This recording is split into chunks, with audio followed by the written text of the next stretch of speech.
Obrigado ao Quarteto de Cordas por esse momento de inspiração, por essa música tão especial que nos elevou diante do Senhor, né? Uma melodia que nos traz à memória o quão longe ainda estamos da casa do Pai, mas estamos no caminho, estamos em nossa caminhada, e enquanto estamos nesta caminhada, vamos atravessando esse mar de lágrimas, de sofrimentos, de angústias.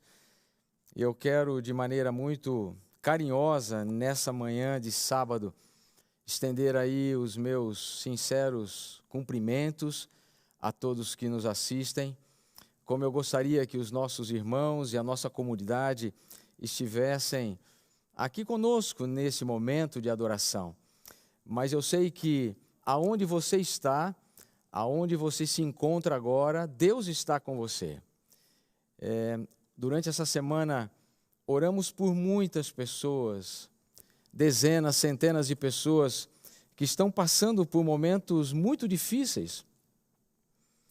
Pessoas que têm os seus queridos hospitalizados, que estão acometidos com este vírus tão terrível, tão devastador, famílias enlutadas, famílias perdendo os seus entes queridos. Nós nos solidarizamos com vocês e estamos em oração pela sua família, oração pela vida desses nossos queridos amigos e irmãos, oração pelos nossos internatos, oração pelas nossas escolas, pelas nossas igrejas, oração pelos médicos, por todos aqueles que estão na frente do combate a esse tão terrível vírus, e que o Senhor tenha misericórdia de todos, que o Senhor tenha cuidado de todos e que a gente passe logo por esse vale de lágrimas e a gente encontre logo o pouso seguro, o porto seguro, a herança eterna, a vida eterna em Cristo Jesus. Queridos, eu quero nesse momento trazer para você um tema propício para esse momento em que nós estamos atravessando, em que estamos vivendo.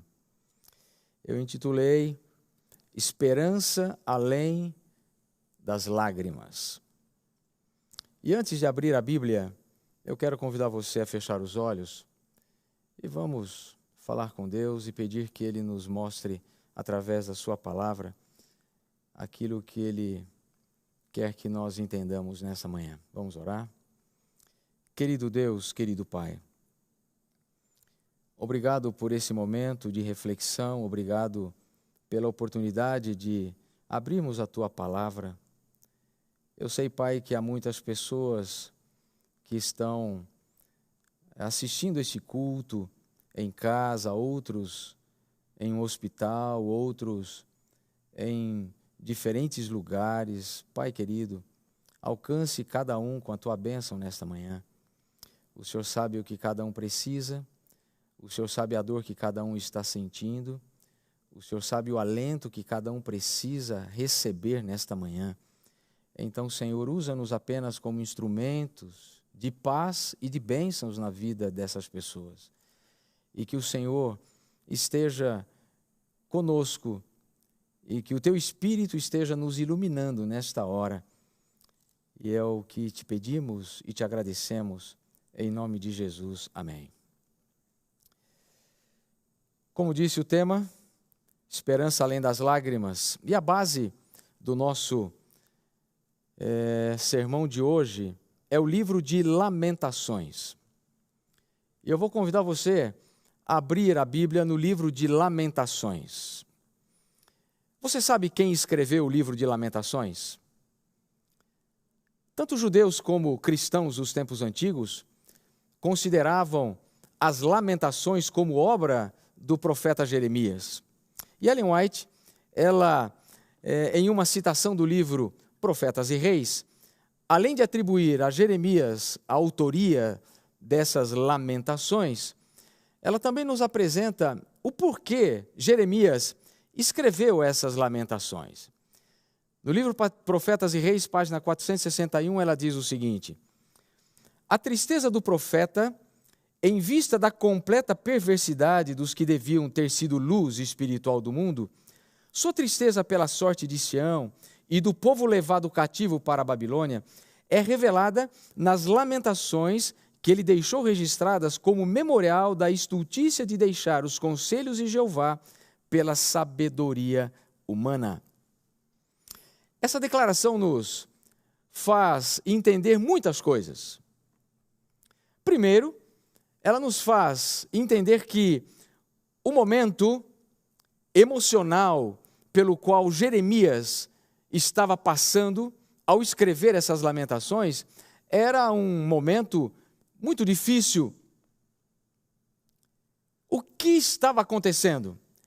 Preste atenção atentamente nessa declaração. Ela diz, a tristeza do profeta, ou seja, primeiramente, o profeta estava muito triste, e a tristeza estava trazendo-lhe uma profunda amargura de alma, choro, lágrimas. Mas ela começa a dizer o porquê isso estava acontecendo na vida do profeta. Ela diz, primeiro, porque ele estava vendo o colapso moral e espiritual da nação de Judá. Quando ele diz a completa perversidade dos que deviam ter sido luz espiritual no mundo, ele está dizendo assim, olha, a nação de Judá entrou em um colapso. Colapso moral, colapso espiritual. Ela diz mais que ele também presenciou os babilônicos invadindo, atacando e destruindo Jerusalém. Quando ela diz, sua tristeza pela sorte de Sião. Ou seja, Jerusalém estava sendo destruída, estava sendo completamente derrubada. E ele também estava triste, amargurado, porque ele estava presenciando os judeus, a nação de Judá, sendo levada para o cativeiro babilônico. E aí ele diz, e do povo levado cativo para a Babilônia. Em todo esse processo, eu imagino que no meio dessa pandemia de terror, de dor, de sofrimento, de morte, Jeremias, ele viu muitas cenas desumanas. E o livro de Lamentações é exatamente o produto desse sentimento de Jeremias. É importante você ter esse contexto na sua mente, porque muitas vezes você toma o livro de Lamentações e você não vê muito sentido nele, você não vê muita razão dele existir. É um livro composto por alguns capítulos que trazem apenas lamentações, lamentações e lamentações. Eu fico imaginando que apesar de Jeremias ser o profeta escolhido por Deus, o profeta a qual Deus havia escolhido para levar a mensagem de salvação àquela nação naquele tempo tão difícil, Jeremias era um ser humano. Jeremias sofria ao ver o sofrimento das pessoas. Jeremias sofria ao ver a imoralidade tomando conta do coração da nação de Judá. Jeremias sofria por ver a nação se distanciando tanto de Deus. Era um sofrimento quase insuportável. Então, nesse contexto de sofrimento, nesse contexto de dor, nesse contexto de choro, de lamentação, eu quero abrir aqui um rápido parênteses nessa história. Porque eu quero fazer aqui uma reflexão introdutória que com certeza vai nos preparar para a essência da mensagem que eu quero deixar com você nesta hora. Quem de nós, à semelhança de Jeremias, em algum momento da nossa vida, não passou por uma situação que parece que o mundo desabou sobre os seus ombros? Quem de nós, como Jeremias, não passou por algum momento na sua vida em que parece que o mundo caiu sobre a sua cabeça? Mais do que nunca, como pastor, como pessoa, eu tenho sentido isso ao estar em contato com as pessoas, cada momento desses dias tão difíceis que nós estamos vivendo. Muitos aqui, ao chegarem ao médico, receberam a notícia ruim de que está tomado por uma doença incurável. O mundo desaba. Quantos no meio dessa pandemia não foram chamados pelos seus superiores com a seguinte alegação: olha, a pandemia está trazendo profundas perdas econômicas para a nossa empresa e, em consequência disso, precisamos demitir você? Quantas pessoas em meio a essa pandemia, por muitas vezes não saberem conviverem juntas, tanto tempo dentro de um único espaço, se separaram? E a pessoa que você mais amava decidiu te abandonar, abandonar a família, abandonar os seus filhos? Quantos se sentiram completamente abalados emocionalmente ao contraírem a Covid-19 e em dias terem que ser conduzidos para o hospital e em poucos dias serem entubados e em poucos dias perderem a sua vida? Quantas famílias enlutadas, tristes, amarguradas, chorando, sem ter condições de enterrar dignamente os seus queridos?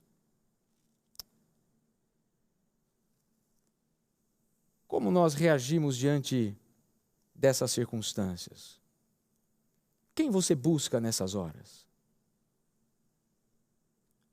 Na maioria das vezes, nós não conseguimos lidar muito bem com essas situações. E como Jeremias, somos humanos. Nos afundamos muitas vezes em nossas crises emocionais, em nossas crises existenciais, e muitas vezes tudo isso gera até uma própria crise espiritual. Então, na mensagem de hoje, eu quero compartilhar com você como Jeremias, ele conseguiu lidar com essa crise, com esse momento difícil da sua vida, com esse momento difícil da sua nação. Como ele conseguiu lidar com todas essas questões? Será que existe uma receita para isso? O capítulo 3 do livro de Lamentações nos apresenta o caminho que Jeremias percorreu. E a maneira como ele enfrentou essa terrível crise na sua vida, na vida da sua nação, e como a esperança, ela brilhou além das suas lágrimas. E no capítulo 3 de Jeremias, eu quero pontuar quatro passos que Jeremias deu no sentido de sentir paz no seu coração, de ter esperança em seu coração, de viver aquilo que, na verdade, a despeito das crises, dos problemas, ele conseguiu novamente sentir em sua vida, em sua mente, em seu coração, que era a paz e a certeza de Deus na sua vida e a certeza da direção de Deus sobre a sua nação. Qual foi o primeiro passo? Eu quero levar você a entender. Abra sua Bíblia, Lamentações capítulo 3, e acompanhe a leitura do verso 1 até o verso 18. Pode parecer muitos versos, mas são muito rápidos. E você vai entender que o primeiro passo que Jeremias dá nesse momento de crise foi conversar com Deus sobre todas as suas aflições, sobre todas as suas amarguras, sobre todas as suas angústias. Leia atentamente comigo esses 18 primeiros versos do capítulo 3. Jeremias diz assim: eu sou o homem que viu a aflição pela vara do furor de Deus. Note que ele diz: eu vi a aflição. Ele me levou e me fez andar em trevas e não em luz. Deveras ele volveu contra a minha mão de contínuo todo dia, fez envelhecer a minha carne e a minha pele, despedaçou os meus ossos. Imagina o efeito dessa crise emocional, dessa crise existencial que Jeremias estava passando. Ele coloca em palavras muito profundas: fez envelhecer a minha carne e a minha pele. Verso 5, edificou contra mim e me cercou de veneno e de dor. Fez-me habitar em lugares tenebrosos, como os que estão mortos para sempre. Cercou-me de um muro e já não posso sair. Agravou-me com grilhões de bronze. Então note, Jeremias começa a descrever uma situação que aos seus olhos humanos era praticamente insustentável, difícil de passar, difícil de atravessar. O verso 8 ele diz: ainda quando clamo e grito, ele não me admite a minha oração. Ou seja, Neemias está tentando conversar com Deus, está colocando diante de Deus a sua amargura, a sua aflição, a sua angústia. E o verso 9 diz que Deus fechou os meus caminhos com pedras lavradas, fez tortuosas as minhas veredas. Fez-me como um urso à espreita de um leão de emboscada. Desviou os meus caminhos e me fez em pedaços. Deixou-me assolado. Entesou, ou seja, esticou o seu arco e me pôs como alvo a flecha. Fez que me entrassem no coração as flechas da sua aljava. Fui feito objeto de escárnio para todo o meu povo e a sua canção todo dia. Fartou-me de amarguras, saciou-me de absinto, fez-me quebrar com pedrinhas de areia os meus dentes, cobriu-me de cinza, afastou a paz da minha alma, esqueci-me do bem. Então disse eu: já pereceu a minha glória, como também a minha esperança no Senhor. Você consegue entender? Se você conseguisse retratar em palavras, poéticas ou não, momentos de angústia, momentos de amargura, momentos de aflição da tua vida, como é que você descreveria? Essa foi a forma que Neemias encontrou para descrever um dos seus momentos mais difíceis da sua vida. Momento de aflição, momento de amargura, momento de angústia. E no meio de tudo isso, ele ainda diz: eu clamo e grito. Não para as paredes, não para os amigos, não para os vizinhos, não para os seus familiares. Ele estava clamando e gritando para Deus.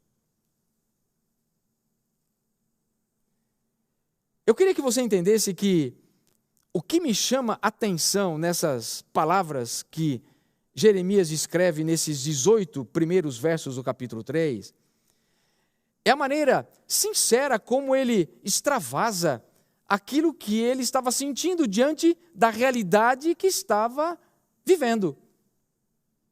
Sem máscaras, sem nenhuma fantasia, era a realidade da sua vida. Eu não sei qual é a aflição, eu não sei qual é a amargura, qual é a angústia que está tomando conta da sua alma hoje, da sua família, dos seus vizinhos, da sua igreja. Eu não sei, mas uma coisa eu posso te dizer com certeza, e eu quero que você saiba disso: você tem o direito, em qualquer momento, de se queixar para Deus, mas nunca de Deus. Escute isso. Independente da situação que você está vivendo, independente da angústia que você está passando, independente da aflição ou da amargura que está tomando conta do seu coração, lembre-se de uma coisa: você tem o direito, em qualquer momento, de se queixar para Deus, nunca de Deus. Acredite nisso. Por que eu estou dizendo isso para você? Porque ninguém melhor do que Deus para lidar com as nossas aflições. Ninguém melhor do que Deus para lidar com as nossas amarguras. Ninguém melhor do que Deus para lidar com as nossas angústias. Eu vou confessar uma coisa para você. Essa foi uma semana muito difícil, particularmente para mim. Diante de tantas coisas que vivi e diante de tantas coisas que vi. E em muitos momentos da minha reflexão, da minha meditação, das minhas orações, eu disse a Deus: Senhor, me ajude a entender tudo isso, por que de tudo isso? E li muitas coisas essa semana e quero dizer para você que a mensagem que estou lhe trazendo é reflexo de muitas reflexões minhas durante essa semana. E 2 citações do Espírito de Profecia me ajudou a compreender algumas coisas, principalmente nesse aspecto de conversar com Deus, de levar diante de Deus as nossas angústias, as nossas perplexidades, as nossas aflições, as nossas amarguras. A primeira está no livro Mente, Caráter e Personalidade, volume 2, página 459. Ellen White diz assim: os que submetem a vida à sua direção e a seu serviço jamais se verão colocados numa posição para o qual ele não haja tomado providências. Seja qual for nossa perplexidade, temos um seguro conselheiro. Seja qual for nossa tristeza, perda ou solidão, possuímos um amigo cheio de compassivo interesse. Me chamou a atenção demais essas palavras.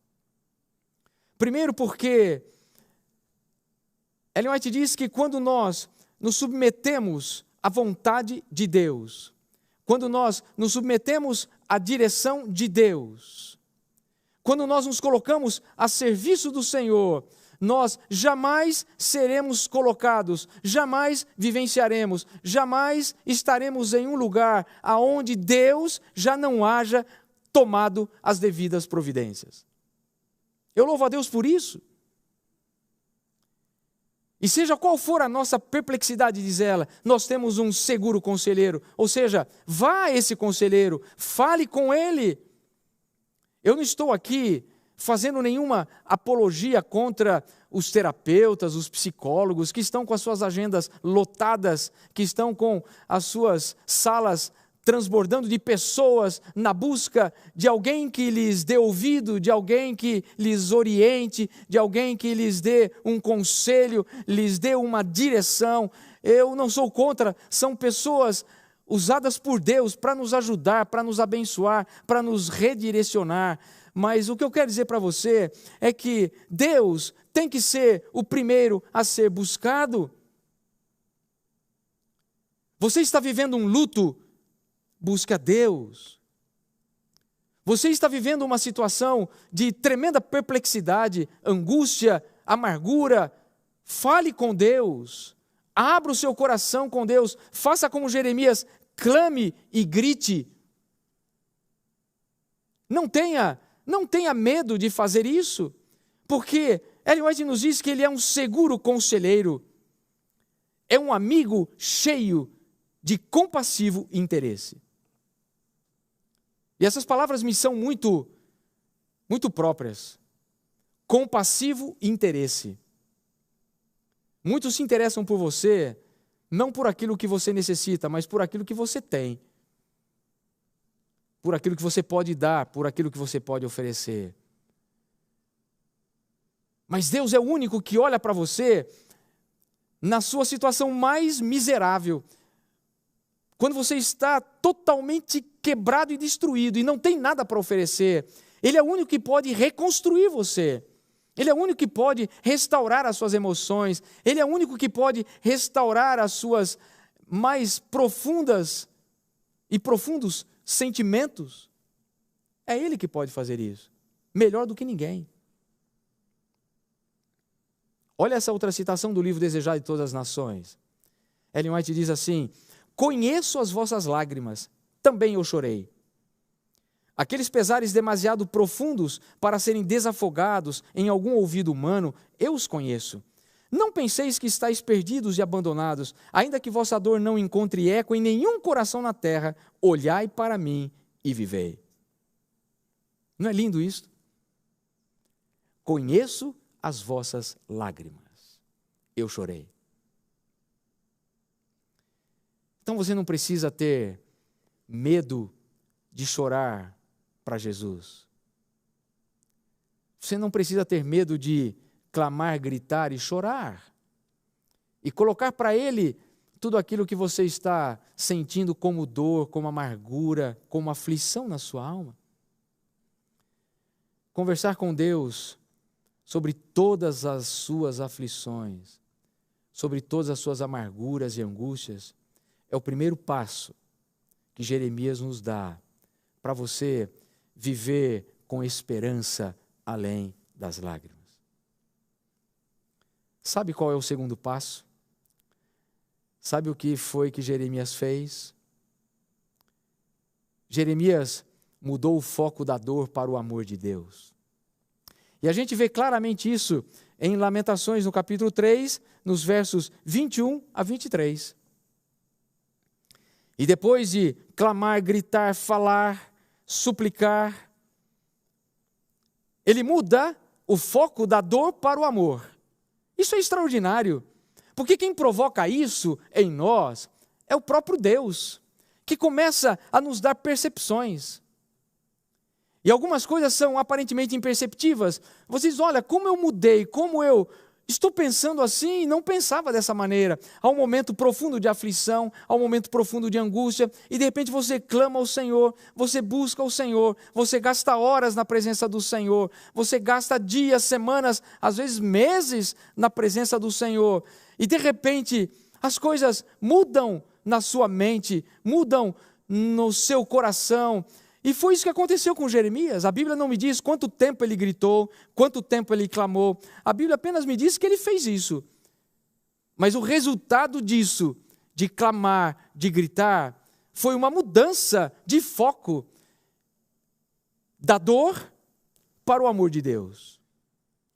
Do medo para a esperança. Do desespero para a esperança.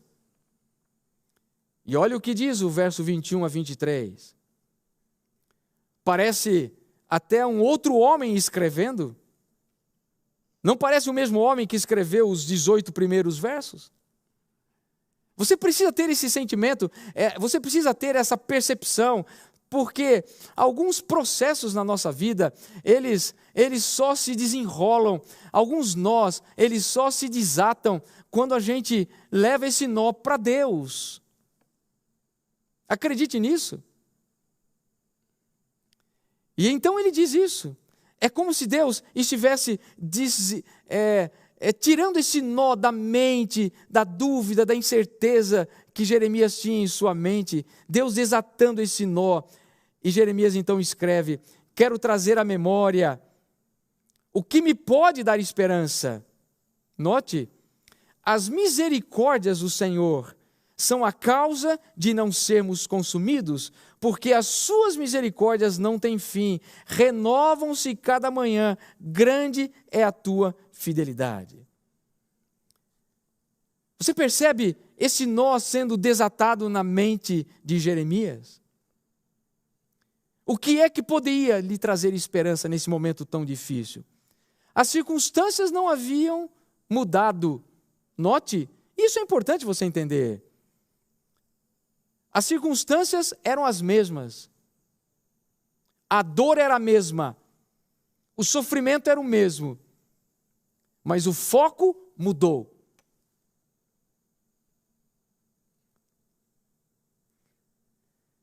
E o que é que mudou? Foi Jeremias ter compreendido que as misericórdias do Senhor, elas se renovam a cada manhã na nossa vida. Hesed é a palavra hebraica aplicada aqui para misericórdia. É mais ou menos uma aliança entre duas pessoas, aonde o mais forte sustenta o mais fraco.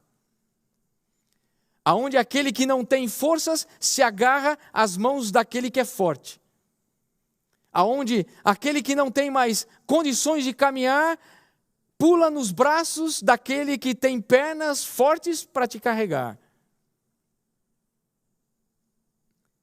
Isso é misericórdia.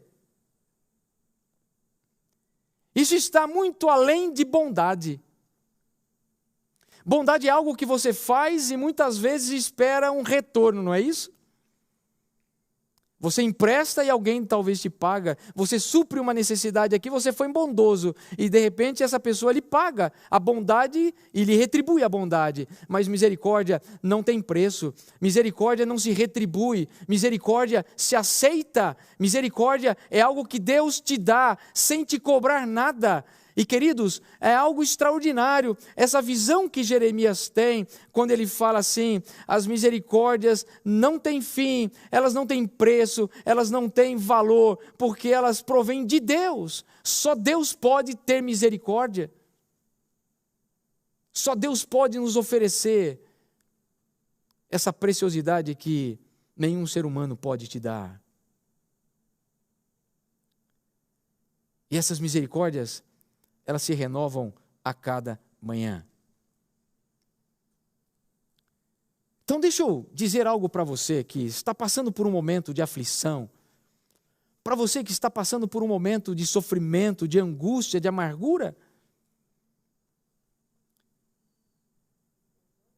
Tente entender o que Jeremias quer dizer para você hoje. Tente mudar o foco da sua dor para o amor de Deus.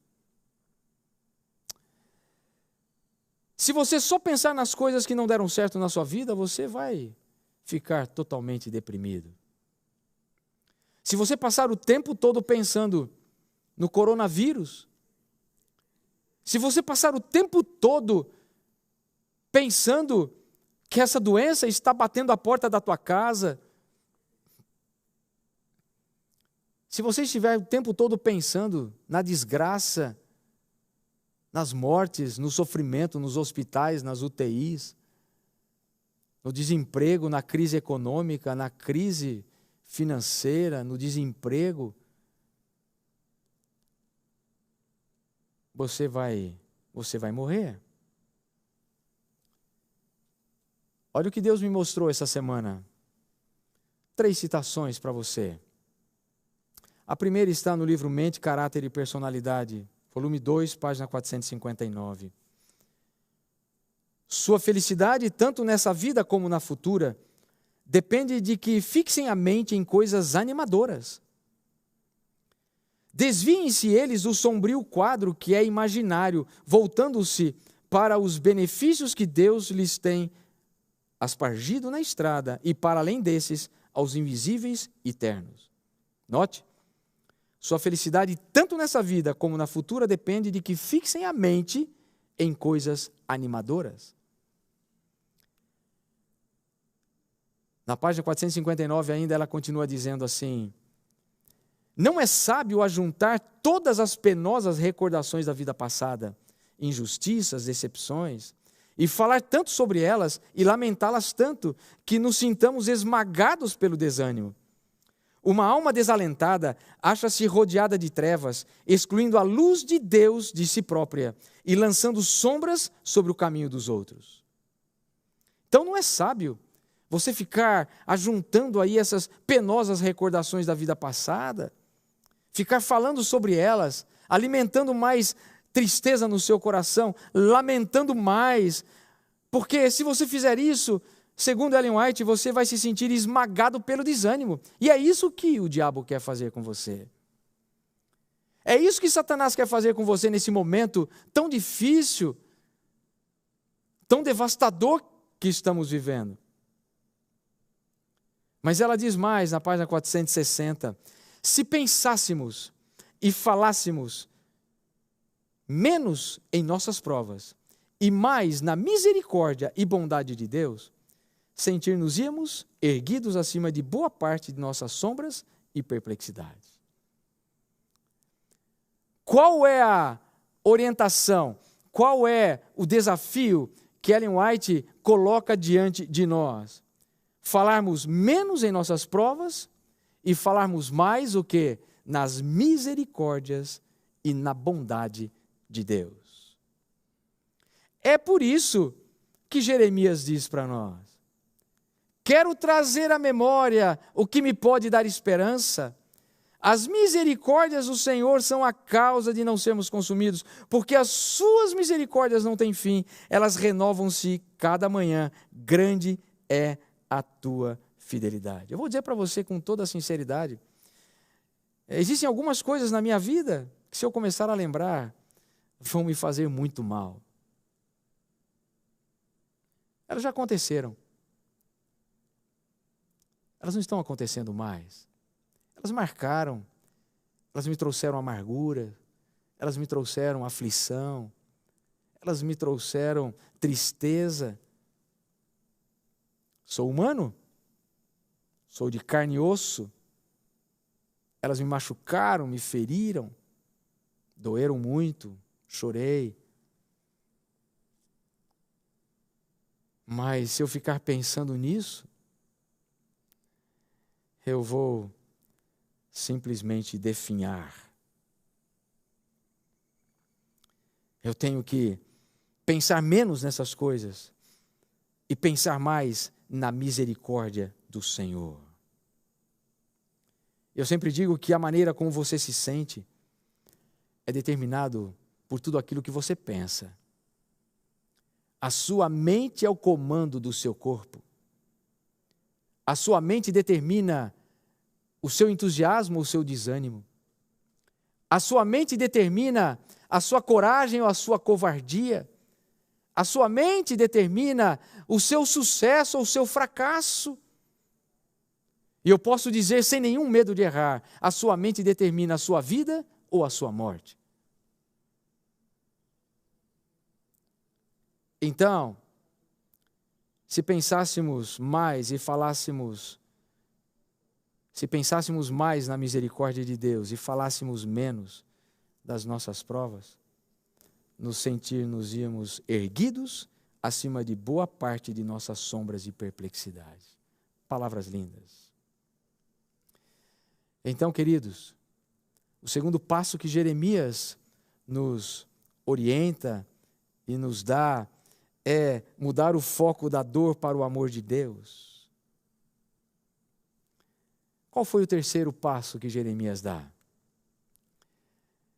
Lamentações capítulo 3, versos 25 e 26 nos diz que ele aguardou com paciência a manifestação de Deus.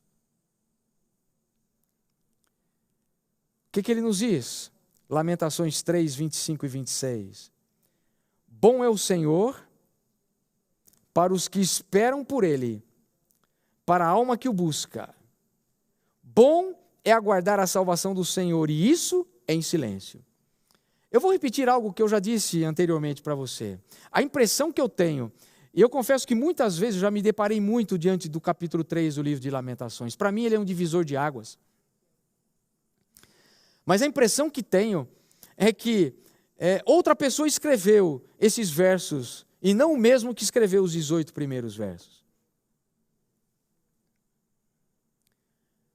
Um homem que grita, clama, e Deus lhe dá consciência da mudança do foco da dor para o amor de Deus. E quando ele tem essa consciência do amor de Deus, ele tem o sentimento de que ele não tem outra coisa a fazer a não ser esperar com paciência a manifestação de Deus. Porque se Deus é amor, no momento certo Ele vai agir. Se Deus é amor, Ele quer o meu bem em todos os momentos. E mesmo aqueles momentos que talvez eu esteja vivendo uma situação dramática e terrível na minha vida, podem ser momentos que Deus quer me ensinar algo muito importante. Então, eu vou aceitar, vou me resignar diante dessa situação e vou esperar com paciência o momento certo de Deus me dizer o porquê de algumas coisas e me fazer entender os seus planos e propósitos e, sobretudo, me ajudar a ter forças para passar por esse vale, muitas vezes, de lágrimas, de sofrimento, de amargura e de aflição. Então, note, quando Jeremias diz: bom é o Senhor para os que esperam por Ele, para a alma que o busca, bom é aguardar a salvação do Senhor, e isso em silêncio, ele está nos dizendo duas coisas muito importantes, principalmente em nosso relacionamento com Deus. Primeiro, nós precisamos saber esperar com paciência e nós precisamos saber aguardar em silêncio. Eu não sei se você tem a mesma percepção que eu, mas essas duas maneiras de agir parecem que vão na contramão da nossa natureza. Por que eu estou dizendo isso? Porque a maioria de nós não gosta de esperar. Principalmente quando se trata de alguma coisa que nós estamos precisando com urgência. E aí, a nossa urgência para resolver as coisas, nessa urgência que temos e queremos, nós pressionamos a Deus. E quando Deus, Ele, no seu aparente silêncio, está providenciando as coisas para o nosso bem, para o nosso melhor, nós não entendemos esse aparente silêncio de Deus. E nós então julgamos a Deus como se Ele não estivesse preocupado com a nossa vida, como se Ele não estivesse preocupado com a nossa família, como se Ele não estivesse preocupado com a doença que está tomando conta da nossa saúde. Como se Deus não estivesse preocupado com a pandemia que está assolando a humanidade.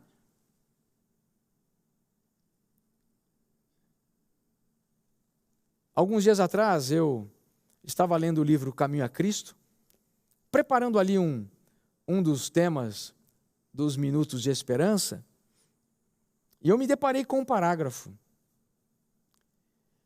E esse parágrafo está na página 96, e ali Ellen White diz assim: quando nossas orações ficam aparentemente sem resposta, devemos nos apegar à promessa, pois virá por certo a ocasião de serem atendidas, e receberemos a bênção que mais necessitamos. Pretender, no entanto, que a oração seja sempre atendida exatamente do modo e no sentido particular que desejamos, é presunção. Deus é muito sábio para errar e bom demais para reter qualquer benefício dos que andam sinceramente. Eu queria dizer para você que essa citação do livro Caminho a Cristo deveria estar estampada na tua geladeira, deveria estar estampada no painel do teu carro, deveria estar estampada no espelho do teu banheiro, deveria estar estampada em todos os lugares, para que você entendesse bem algo que muitas vezes nós não compreendemos. Porque nós somos imediatistas, nós queremos para ontem a resposta, nós achamos que Deus está simplesmente a nosso serviço e que os nossos caminhos e planos são mais importantes e superiores aos planos e caminhos de Deus. Quando nossas orações ficam aparentemente sem resposta, devemos apegar-nos à promessa. Eu estava lendo há algum tempo atrás também um comentarista que gosto muito, Wiersbe, e uso muito às vezes em meus sermões. Ele, em um dos comentários de algum capítulo, eu guardei apenas a frase, ele dizia: nós como cristãos vivemos de promessas. Vivemos de promessas. Então, quando alguma coisa parece estar demorando demais, apegue-se à promessa. Quando alguma coisa parece que não está saindo como você queria e você está com muita pressa, apegue-se à promessa. Porque vai chegar o tempo, como diz Ellen White, dessa bênção chegar. Agora, Ellen White diz assim: pretender que a oração seja sempre atendida do modo e no sentido particular que desejamos, isso é presunção. E você sabe muito bem a diferença entre fé e presunção, não é? Fé é você acreditar que Deus vai proteger você. Fé é você colocar Deus como guarda da sua casa. Presunção é você dizer: Deus vai guardar, então vou dormir de porta aberta, vou deixar a chave no contato do carro e não vai acontecer nada. Isso é presunção. Como cristãos, muitas vezes temos muita presunção e pouca fé. A espera silenciosa é uma verdadeira escola utilizada pelo Senhor. Como disse, para aprendermos lições que com certeza não ficariam gravadas em nossa mente se nós simplesmente prevalecesse em nossa vida esse senso de ansiedade, esse sentimento de urgência para todas as nossas demandas, para todas as nossas necessidades. Olha o que Wiersbe diz em um dos seus comentários. Ele diz assim: esperar silenciosamente no Senhor não é o mesmo que ficar ocioso. Antes, é uma combinação serena de fé que se sujeita e descansa na grandeza da vontade de Deus. Períodos de espera podem ser difíceis se não dependermos inteiramente do Senhor. As demoras de Deus não são recusas, mas nossa impaciência pode ser usada por Satanás para nos conduzir a desvios perigosos e destrutivos. Palavras profundas. As demoras de Deus não são recusas, mas se nós não estivermos na dependência de Deus, Satanás vai usar essas demoras para simplesmente conduzir você, conduzir a sua mente para desvios perigosos e destrutivos. Você já ouviu frase do tipo: por que as coisas só acontecem comigo? Deus não me ama. Se Deus me amasse, não teria acontecido isso. Se Deus amasse a minha família, a minha mãe não teria morrido com a Covid-19. Se Deus amasse o meu pai, ele não estaria vivendo a situação terrível que está vivendo agora. Se Deus amasse, e consequentemente lançamos toda a culpa sobre Deus. Sabe por que muitos de nós não conseguimos esperar essas manifestações de Deus na nossa vida? É porque nós não gastamos tempo diante de Deus, aquela que poderíamos chamar de hora silenciosa com Deus. Se você gastar tempo com Deus, escute o que eu vou dizer, você vai saber agir na hora da crise. Eu vou repetir, olhe bem para mim. Se você estiver gastando tempo com Deus, você vai saber agir na hora da crise.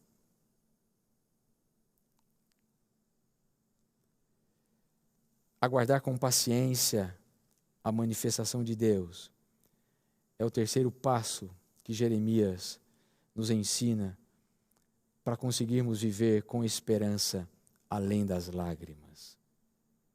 E qual é o quarto e último passo que ele nos apresenta? Lamentações 3:40 nos diz: é mudar as coisas que você pode mudar. O que Jeremias nos diz? Verso 40 do capítulo 3. Esquadrinhemos os nossos caminhos, provemo-los e voltemos para o Senhor. Ele diz, olha, faça aí uma análise, faça aí um inventário da tua vida. Isso é muito bom, isso é importante. Mas, quando ele diz, provemo-los, ou seja, faça o que você puder fazer para mudar as coisas que você pode mudar.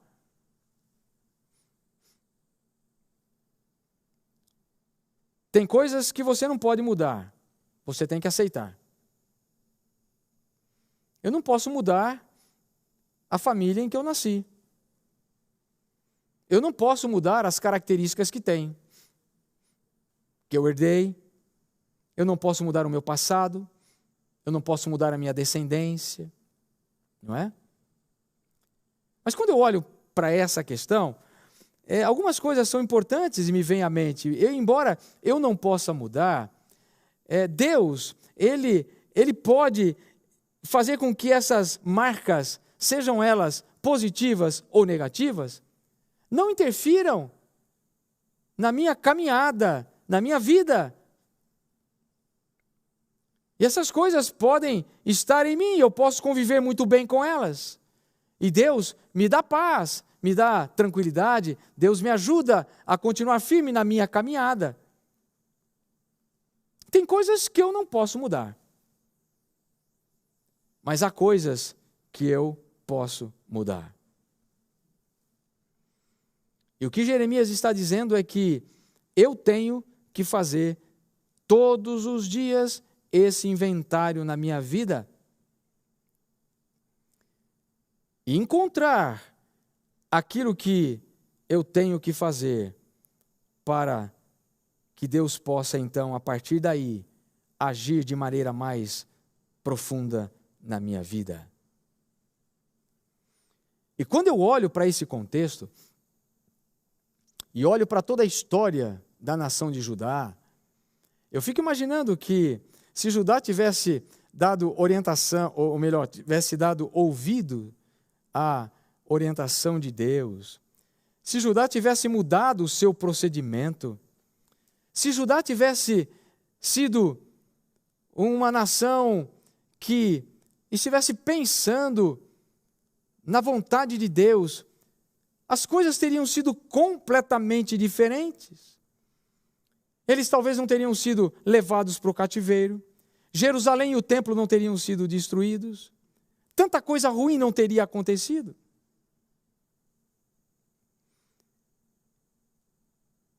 E enquanto estava preparando essa mensagem, lendo o livro Profetas e Reis, Ellen White comentando ali sobre a condenação iminente de Deus sobre a nação de Judá, esse parágrafo me chamou a atenção. Página 425, Ellen White diz assim: quando o coração dos homens é abrandado e subjugado pela influência constrangedora do Espírito Santo, darão ouvidos ao conselho. Mas quando viram as costas à admoestação até que seus corações se tornem endurecidos, o Senhor lhes permite serem levados por outras influências. Recusando a verdade, aceitam a falsidade, a qual se torna um laço para a sua própria destruição. Então note o que ela diz. Se nós ouvirmos as advertências e mudarmos, Deus vai nos livrar de grandes catástrofes. Mas se nós não ouvirmos e simplesmente não permitirmos Deus mudar, o que vai acontecer? Vai acontecer que nós seremos levados por outras influências. É por isso que é importante fazermos esse inventário da nossa vida, mudarmos as coisas que precisam ser mudadas, para que Deus possa mudar aquilo que Ele quer mudar. Eu gosto das palavras do salmista, que corrobora muito bem com esse momento e com essa realidade. Salmos 139, versos 23 e 24, ele diz: sonda-me, ó Deus, e conhece o meu coração, prova-me e conhece os meus pensamentos, vê se há em mim algum caminho mau e guia-me pelo caminho eterno. Então, eu quero que você saiba de uma coisa: antes que Deus mude qualquer coisa na sua vida, você precisa dispor a mudar aquilo que você pode mudar. Eu imagino que, ao Jeremias escrever essas palavras, já não havia mais o que fazer diante da ruína que se havia estabelecido em Jerusalém e na nação de Judá. Mas ele olhava com perspectiva o que viria pela frente. Então ele conclama o povo no meio daquele sofrimento, no meio daquela angústia, no meio daquela amargura, no meio daquela aflição. Ele como um profeta, agora tomado pela paz de Deus em seu coração, tomado pela esperança, ele diz: olha, queridos judeus, nação escolhida, vamos esquadrinhar o nosso coração, os nossos caminhos diante do Senhor. Vamos mudar aquilo que tem que mudar, para que Deus possa fazer a obra que Ele quer fazer em nossa vida. Quantas vezes nós não experimentamos paz em nosso coração? Passamos por dias, semanas, meses, anos de aflição, de amargura, de tristezas, de ressentimentos. Porque Deus está nos falando que precisamos mudar, mas nós não queremos mudar. E se nós não mudarmos aquilo que temos que mudar, Deus não pode agir de maneira total e completa na nossa vida. Então você tem que entender o que é que está trazendo tanta aflição, o que está trazendo tanta amargura a você. E se há alguma coisa que você deve e precisa mudar, mude, porque a partir daí Deus fará a sua parte. Mudar aquilo que você pode mudar é o quarto passo que Jeremias nos apresenta para que você seja capaz de viver com esperança além das lágrimas. Eu vou recapitular para você esses 4 passos de Jeremias. Conversar com Deus sobre todas as aflições, amarguras e angústias. Passo 2, mudar o foco da sua dor para o amor de Deus. Passo 3, aguardar com paciência a manifestação de Deus. Passo 4, mudar as coisas que você pode mudar. Uma das grandes tragédias da nossa vida é sempre acharmos que nossas crises nunca irão passar. Mas eu li uma frase essa semana e quero compartilhar com você. Essa frase dizia assim: Deus é poderoso para fazer com que os dias que nos restam sejam melhores do que os dias que já passaram. Eu acredito nisso. Essa frase está em perfeita consonância com as palavras de Ellen White no livro Mente, Caráter e Personalidade, página 464. Deus proveu um bálsamo para toda ferida. Em cada prova, suplicai a Jesus que vos mostre um meio de saída para a vossa dificuldade, e então vossos olhos se abrirão para verdes o remédio e aplicardes ao vosso caso as curadoras promessas que foram registradas em sua palavra. Nesses últimos momentos da minha mensagem, quero trazer para você os últimos versos do capítulo 3 de Jeremias. Eu quero que você abra a sua Bíblia, principalmente nesses últimos versos do capítulo 3. E ali Jeremias, ele reconhece que Deus fará justiça, ele reconhece que Deus se voltará contra todos aqueles que lhe fizeram mal, ou seja, ele está consciente de que havia esperança além das suas lágrimas. E nessa oração ele diz, veja o verso 57 do capítulo 3, ele diz assim: de mim te aproximaste no dia em que te invoquei e disseste, não temas.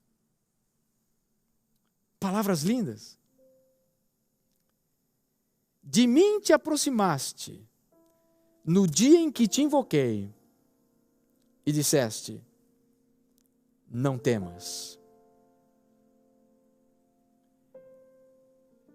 Jeremias tinha muitos motivos para ter medo, mas ele entendeu que enquanto o medo nos aprisiona, a esperança nos liberta. Eu quero que você entenda isso. Jeremias tinha muitas razões para estar com medo. E até em algum momento ele sente esse medo. Mas ele compreende que enquanto o medo estava lhe aprisionando, Deus estava lhe oferecendo esperança, uma esperança libertadora. Eu não sei se você já parou para pensar que o medo e a esperança têm algo em comum. O que há de comum entre o medo e a esperança? É que ambas te pedem para crer. Crer no quê? Crer que no futuro alguma coisa vai acontecer. A esperança lhe diz: Deus vai suprir todas as suas necessidades. O medo te diz: eu acho que você vai perder o emprego a semana que vem. A esperança lhe diz: esse vírus veio, mas não vai ser o seu fim. O medo lhe diz: esse vírus já matou muita gente, você vai ser o próximo. A esperança lhe diz: Deus tem grandes coisas para você. O medo diz: Deus vai abandonar você. O que eu quero dizer ao concluir a minha mensagem nesta manhã é que só você pode escolher viver entre o medo ou a esperança. Só você pode escolher estar nas mãos de Deus e ter esperança, além das lágrimas, ou se afastar de Deus e viver chorando, com tristeza, com amargura, com aflição. Que caminho você vai escolher? O que você quer ter? Deus tem um convite para você nesta manhã. Deus quer que a sua misericórdia se renove na sua vida. Deus quer que a experiência de um novo relacionamento e de um profundo relacionamento com Ele seja real na sua vida. Ele quer trazer você do medo para a esperança. Ele quer trazer você de uma vida de aflição para uma vida de esperança. Ele quer mudar o foco da sua vida, da dor para o seu amor. Ele quer ajudar você a mudar aquilo que precisa mudar, para que Ele mude tudo mais e faça de você, mesmo em meio às maiores tragédias, a pessoa que viva a paz e tenha esperança. Eu não quero ser pessimista ao dizer o que vou te falar agora, mas eu não posso encerrar a minha mensagem sem lhe dizer isso. Eu não sei se as circunstâncias que estamos vivendo hoje no mundo vão melhorar. A impressão que eu tenho é que só vai piorar. Mas sabem, queridos, nada disso pode mudar, nada disso pode tirar a paz, nada disso pode tirar a esperança do meu coração. Porque um cristão não vive de fatos, ele vive de promessas. E se você acredita nas promessas de Deus, você tem que ser feliz. Você tem que permitir que o Senhor enxugue as suas lágrimas. Você tem que permitir que Deus, Ele mude a sua maneira de pensar. Então não deixe Deus em segundo plano. Mesmo que você esteja vivendo dor, sofrimento, angústia e amargura, acredite numa coisa: a esperança além das lágrimas. Se você acredita nisso, feche os seus olhos, ore comigo. Pai querido, o Senhor conhece toda a dor, todo o sofrimento, toda a angústia do nosso coração. O Senhor conhece o que muitas vezes tem provocado lágrimas em nossos olhos. O Senhor conhece o sofrimento da nossa família, o Senhor conhece o sofrimento dos nossos amigos, dos nossos irmãos. O Senhor conhece tudo. O que queremos te pedir, Pai, nessa manhã,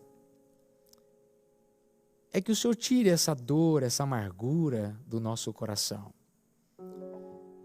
Que o Senhor nos devolva a paz, que o Senhor nos devolva a esperança, e que mesmo que as circunstâncias não mudem,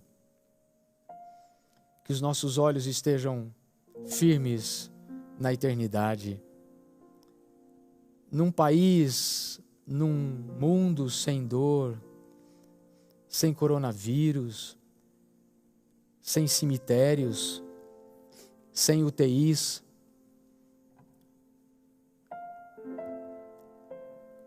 Toma, Pai, a nossa vida nas tuas mãos. Em nome de Jesus. Amém. Amém. Deus abençoe a todos.